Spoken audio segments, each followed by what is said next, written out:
And we are live. Hello, hello, hello, and welcome to Three Amigos Ink and Splatter. I am your host, Marie Moldovan, with my co-host, Alicia Hodge, and we are live this evening with a special Remembrance Day podcast. We will be reading poetry submissions from individuals from all over the world that were included in our e-zine, War and Peace. We will be reading pieces from that one, and we hope you enjoy. All right. And our first piece tonight is called Apocalypse Now, a review in 12 stanzas by Jerry Pendergast. Excuse me. Wooden stick meets drumhide, Admiral's son chanting, blood meets bed, agent in Saigon apartment, desperate for a mission, agent dropped on forest from plains, quick bright flashes, lumber and leaves charred, rolling stones from armed forces radio, blaring from U.S. Army boat, a soldier rises. Shots from the forest, he falls, a family machine gunned in their boat. Laughter a few rows behind us, a village my senses assaulted. A symphony and bombs blasting from a plane, my senses assaulted with the village, commander overzealous, agent sailing the Mekong River, with younger recruits to meet him. Metal meets skull, wood stick meets drumhide, steady intense chant, a loud whisper from Admiral's son. Admiral's son's quartet's pitch intensity rising. The end? I wonder, is our land or theirs more desperate? Agent under vet skin a decade later, an agent sends veteran a letter, payment denied.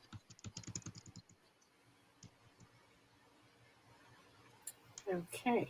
You gonna take the next one? I think so. The next one is titled War Survivor by Jerry Pendergast.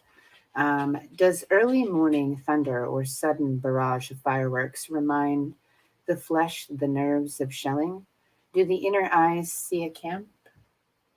And I will also read the next one, titled A War Called Great by Jerry Pendergast.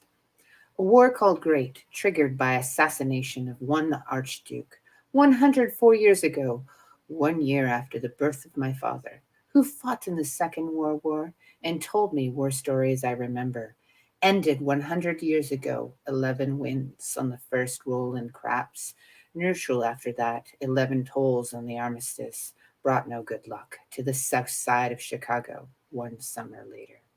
To Black Tulsa 3 years later, or anyone on the wrong side of borders drawn by victors of World War I or unmarked borders back home. And those were actually some very beautiful pieces by Jerry. Thank you very much for submitting them. And I'll let you read the next one. All right, the next one is also by Jerry Pendergast, and it is called Reflections on a Holiday with Two Names. 1. I remember riding into Fort Sheridan, a jeep lurching forward and back. My pa had told me it was Armistice Day. That's why I was off from kindergarten. We sipped hot chocolate from a thermos, waiting for the rain to taper. We could do that because we weren't in combat.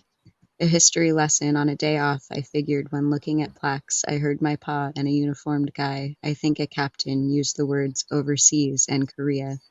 Battle of the Bulge. I saw some medals on soldiers in display case photographs, thought of my pa's Bronze Star from World War II. I remember asking, Korea was a short war, right, Pa? Kind of, was the answer. There's not fighting now, but we have soldiers there to protect South Korea's border with North Korea. 2. I have heard that in some places, someone still rings bells 11 times at 11 a.m. on 11/11. Same as 11 a.m. on November 11th, 1918, but not in my city. There were no bells rung that I know of for opponents of World War I when released from jail. It was called the Great War then. 3. I remember making a tackle a yard from the goal line in a 5-on-5 pickup football game on Veterans Day 1963. JFK had 11 days to live. 4. I think of 11/11 as 4 aces, 11 o'clock as an ace in a blackjack game, a natural with a 10 or a face. The ones are separated in 1918, added they make two. Snake Eyes loses on first roll in craps. I can find all these ones on a dollar bill, color similar to army uniforms. I'd love to play liar's poker with members of Congress that find trillions for wars but can't find enough to take care of veterans. And that was a very amazing piece by Jerry. It sure was. And the next piece is titled Love Among the Ruins by Stuart Irving Marshall. I fell shattered into pieces upon the rocks. She was there to pick me up to dress my wounds. That was my life, it seemed to stand for centuries as a Stonehenge overlooking the tossed and troubled sea of my soul. It drifted, like the seaweed tangled and tangled with the broken limbs and ancient pillars long forgotten its history, no longer stirred texture thought in the mind of learned men. I was a lonely man, a Roman roaming the empty columns of the Colosseums where the gladiators fought a story that brought a page or two from the hand of a master teller. I fell again, yet again, dizzy from the heights of depression, no love to lessen the pain of the loneliness. But she was still there, still in her dress, her smile to raise for me the pick to sit alongside, to speak of such things as love. We among the ruins of forgotten age. A page turned after so many a year, and fearing no change to rearrange my plight. I see now the reality that has eluded me, that which has come true before my very eyes and heart, and am glad but sad that it was but a dream that goes on forever. And I'll let you read the next one by Stuart Marshall. All right. And it is called Homeless Warrior. I have my gear, I show no fear, I march to the beat of the drum inside my soul. I am bold without being brash, I hold no cash in stashes or thatches, but make my way on the finance of wit, the wherewithal to call on instinct beyond the horizontal view. I stew in silence, my bread tough but fair, dare anyone to stare, lest he be captured by my mutual stare of consistent fluidity, melting in the heat of the desert sun. No sand but the one counting off the hours of the hourglass, half past empty to be turned, each grain falling to its seconds, the multitude gathering in organized discipline, excuse me, in a line unsteady at best and ready at worst for the burst that lingers past eye bent, and full of hope, full of cope, full of dope, dead. I relieve him of his gear, the fear, in another place, my feet dry once more with the new cadence inside my soul. My march is unsteady, still bold, still old from the painful joints, the alleys where space was no frontier, but a back seat to limp lazy limbs, pumped full of poison chosen to cure imaginary ills, chills, and past denials, piles and piles of bones left meatless, a complete mess after the dogs have had their share, then the cats that scratch to the bone for another taste, then the smaller families that make their way to that same spot to finish what remains. Okay, that was beautiful. The next poem is titled Isle of Deception by Stuart Irving Marshall. We are all fallen angels. Those that say or claim they've been tortured are just feeding you a bunch of propaganda. They've never truly fought in a war, been lambs of slaughter or been MIAs. Those don't remember don't for a reason because it was actual torture. Watching as their comrades fell, fighting for a piece of that piece of pie they've still tasted, raising an empty flag on the Isle of Deception.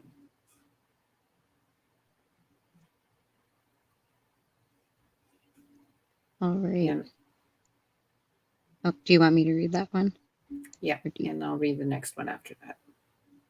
Okay.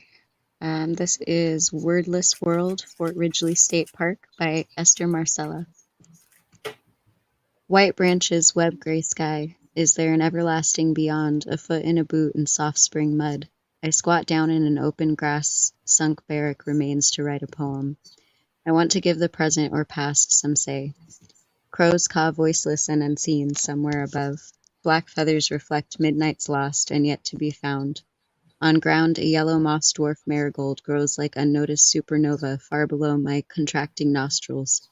Among Abandoned foundation stones, I think of the other ones in the cemetery a few yards of tall grass away. I don't know what human battles ratify. I know earth rectifies, takes back bodies without war cry, allows name erosion cemented in breathless wind. The world was wordless on that first morning of sun and ferns. Without thoughts of forts or fortresses, returning to prairies or forests, we stayed silent in our stars. Here in half-wild Fort Ridgely State Park, the flag's chains tingling on its tin tether, as quiet wings gather, sets my body mysteriously tingling. And the next one is titled Merry Hearts by Esther Marcella. Jonin, in your union uniform, grandfather of three greats, behind this time we live. Some reenact, some forget, some attest, some indifferent, all bearing this bold blood historic, yet you stand present on ghost legs in the frameless float. And the next one is by Felix Coppa. I will toss that one to you, Alicia. Okay. Love poem number 77. There are the timid times kissing you, as if all love were propaganda. I'm at war with myself, these holy shit moments of just touching you that makes me MIA, from the humdrum pain and gloom and forever gray that grooms us all somehow into lambs of slaughter, these individual aisles of deception where you draw your line and I'll draw mine, and we'll meet in the middle for a slice of peach pie on the other hand.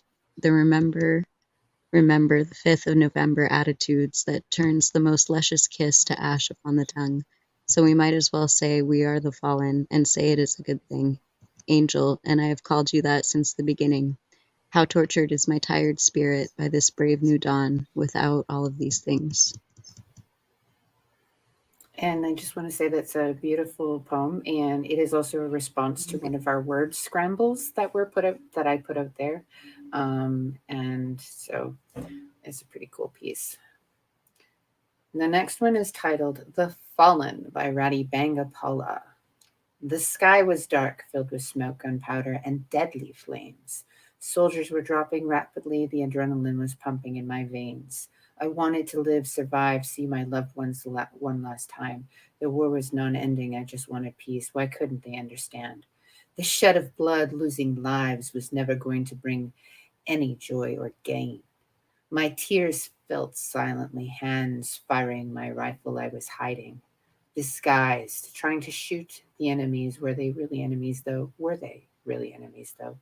We're all humans, but we made a pledge to our country, our land, and thus we have to fight, bleed, conquer. We are bound by our flag, and I wanted to save my soldiers, rescue them, but it seemed impossible. We had fallen, and it was only a matter of time before our bodies would be in a casket.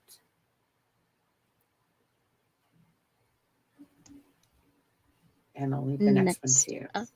Oh,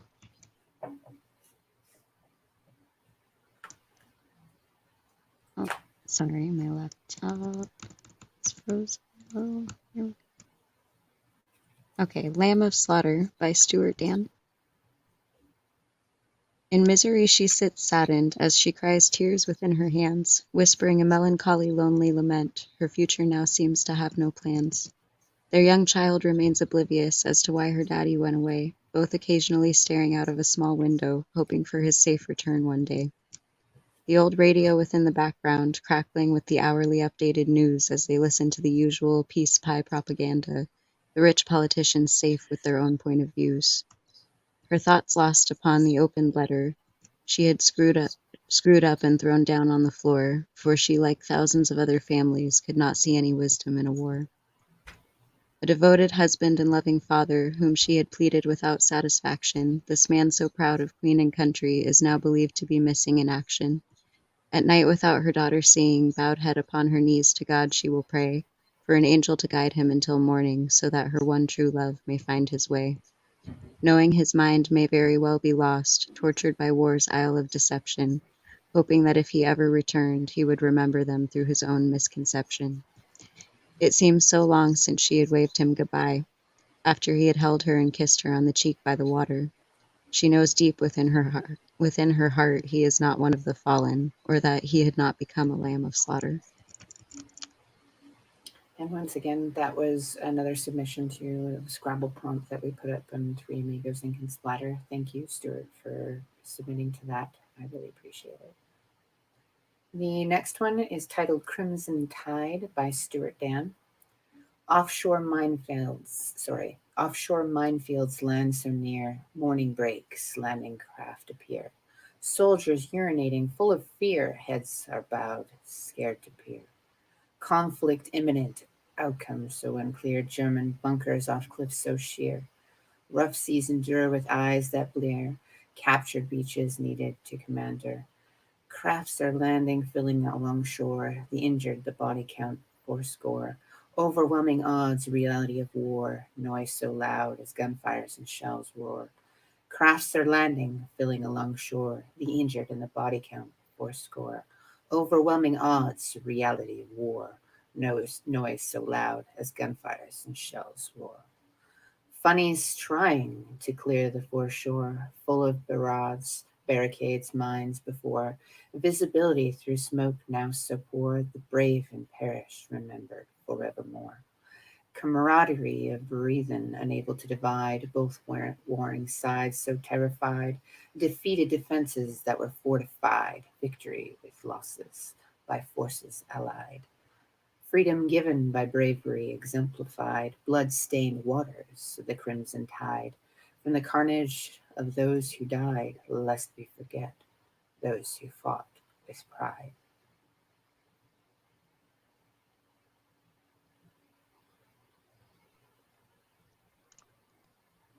Next up, we have War by Max Myers. One must come to terms with the reality that the real war, the lifetime war, is an internal war which is fueled by propaganda. We struggle within to know what is truth and what is illusion, beyond the illusion described by the Buddha, where our truth is limited to the hearsay of education, media, folklore, our own misunderstanding, and gossip. The objective truth is MIA, lost somewhere in the translation, tortured and exiled to the land of deception. Honest observations are lambs of slaughter presented as peace pie, but are filled with acrid misrepresentations and doped with an attractive crust of opiated philosophy, well crafted by the fallen, those who might have become angels for their own whim. Yes, this is indeed an internal war, with combat not for the masses who would go forth obscured by the smoke and mirrors from seeking more. In the end, one either becomes or one does not, as Will Shakespeare so aptly phrased it. And once again, this was a response by Max to the submission um, to one of the prompts that we put up, Scrabble prompts. So I want to say thank you, Max, for submitting. Your your your way, the way you twisted the words and put them together so beautifully is amazing. The next one is titled Soldier's Lament by Ruth Doyle.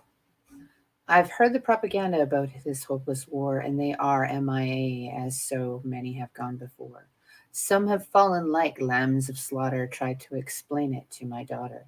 They call this the Isle of Deception, where evil it does roam. Get the soldiers out, they need to go back home. Once we had an angel, was the apple of our eye. When we found out he had been tortured, all we could do was cry. So now we remember the fallen as we eat our lovely peach pie for all those gone before, the ones who have all did die.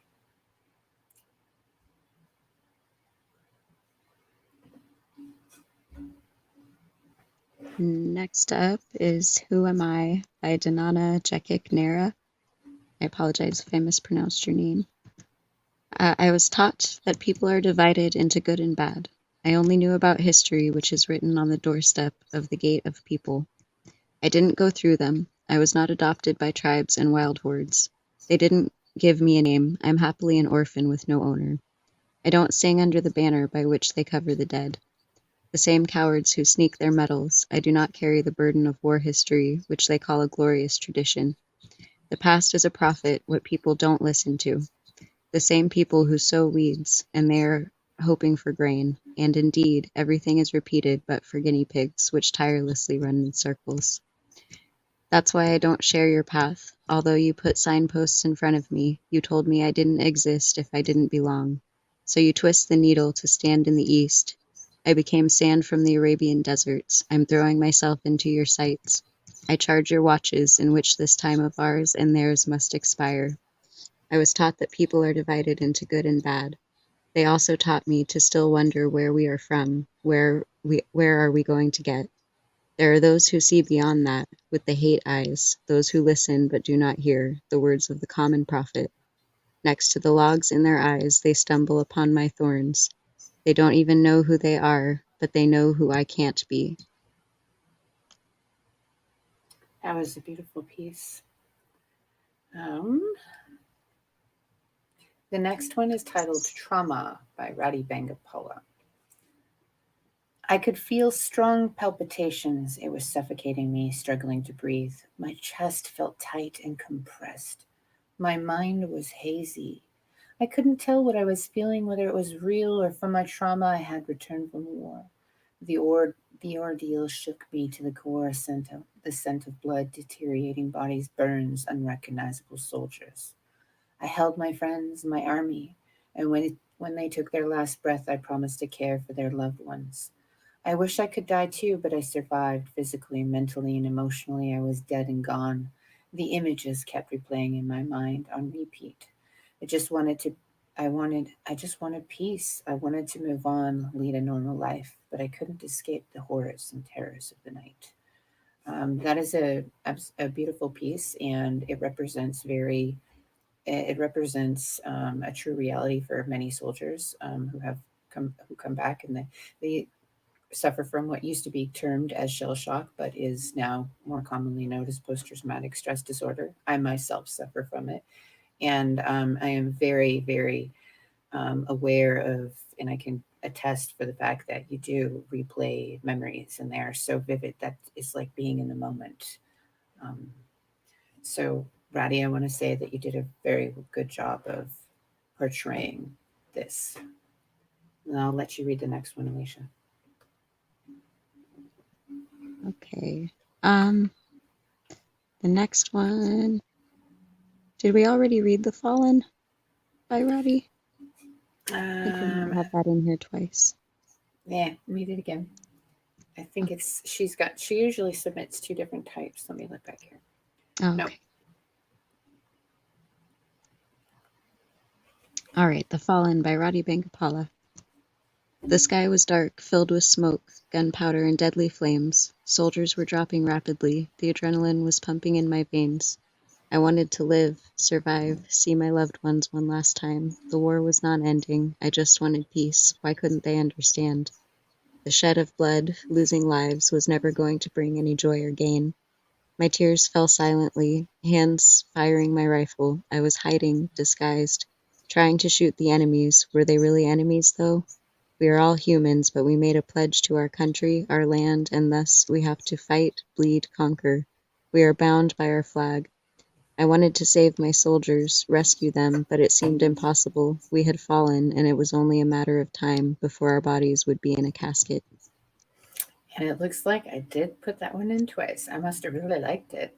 I am It is human. a very good one. Yes, I am human. I am human and I am flawed. And oh, look at that. I made a mistake. Woohoo! Anyways, the next one is called Long Live the Revolution by Max Myers.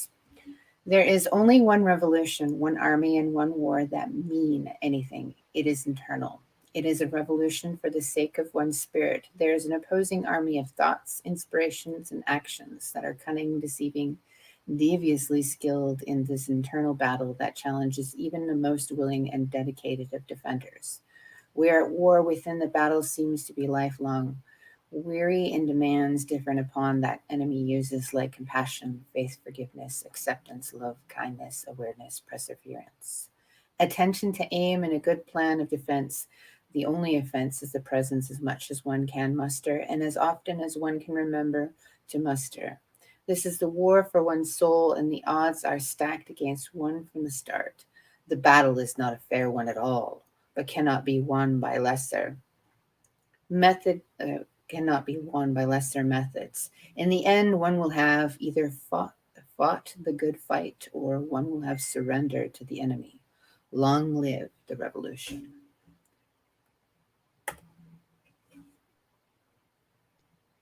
Next up is by Geraldine O'Dowd, and it is untitled. My name means spear-hard warrior black. I'm weak at the moment. Momentum I will gather. I'm not scared of elements. My roots run deeper than most think. My name is a translation. My father chose it for me. We must be strong. It's a beautiful piece, Geraldine. Mm-hmm. Revolution by Usha Srinivasan. When those who rule get too big for their boots, when they take care of themselves and the welfare of the crowds goes down a chute, the population rises against those who govern, demanding their dues as they discern. When still their weight wrongs the higher ups do not realize, the crowds in anger vengefully arise. A revolution where blood and carnage adore in the streets. A civilization lost and destroyed, you it greets. When man hacks vegetarian to death, Mother Nature in a rebellious mood vents her angered breath. When tsunami, typhoon eruptions, and cyclones abound, when destruction does its destroying rounds. A new look for the paintings of yore, when new painters revolutionized the styles galore. When the Renaissance bloomed on the artistic scene, great masters painted artworks sublime, which mankind hath never seen. A revolution motivates the world towards change and progress, a better life for the downtrodden masses. This earth runs as the wheels of revolution for a wondrous world since its evolution. That was a very beautiful piece, Usha. Thank you for the submission. Next up is called The Karma Yogi by Rudra P. Warrior. It is the dawn of a brand new day, and once again the warrior is on his way, for it is the time to re-enter the fray, the time for yet another spiritual foray. Every day press on he must, go in there and give it his best, with the tasks he must complete, unmoved by victory or defeat. Each day must he travel the chosen road, to deviate from his marga can he ill afford, alone not accompanied by a horde, to discover that which is still unexplored. As a practitioner of the yoga of action on a journey of universal benefaction, the fruits of his efforts are to him a mere bogey, inconsequential in the world of the karma yogi. The next poem is titled Gone But Not Forgotten by Marie Moldovan. That's myself. My Uncle William is a man I have never met, I say with regret. He would have been a stellar uncle, I bet. I have heard many a tale in the great detail as a young gal. I listened with a heart full of sadness as my grandfather spoke with madness of survivor's guilt. He had regret for what his wife's brother did not get. My Uncle William went off to war after he swore an oath of alliance, pleading moral suppliance, sacrificed his life to stop a leader rife with hate from spreading genocidal rage, to stop a homicidal leader from controlling the world stage. I wish I had the chance to know my uncle. He was a soldier, family, never given closure. He ran off to war, lied about his age, left a mother in rage for a life taken too short, an effort to thwart a moral distort. He lost forever, future was severed, never to return home, shown in dignity. He lay in a grave unknown, a lost treasure, missed forever. He never got to grow old with a wife or live a normal life. Instead, he lay in an unknown place. I wish I could have known his face, heard his voice, had him in my life, outside of tales of a man who shipped off to another country with the possibility of never coming home to free the world of tyranny. He laid down his life to give us another day, to figure another way. He is a hero, my uncle. It is time we stand up and unite and end the fight, initiate true conflict resolution. Now, this poem is written in honor of Private William Danchuk of the South Saskatchewan Regiment, who died in Dieppe August 19th, 1942.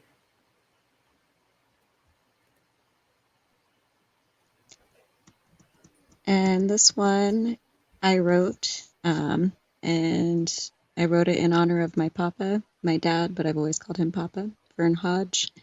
He served in Vietnam and he passed away on March 8th of 2020.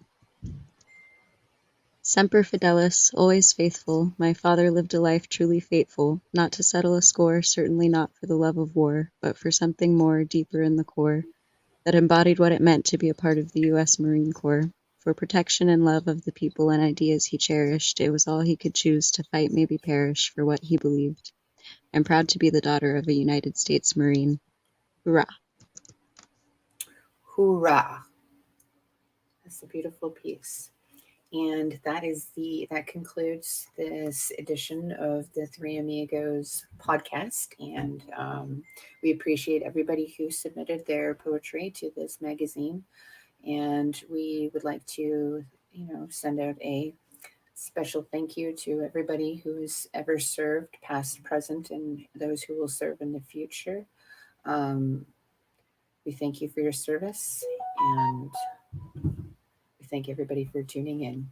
Have a great day, and God bless and love you very much. Thank you. Good night. Good night. Love you. Love you.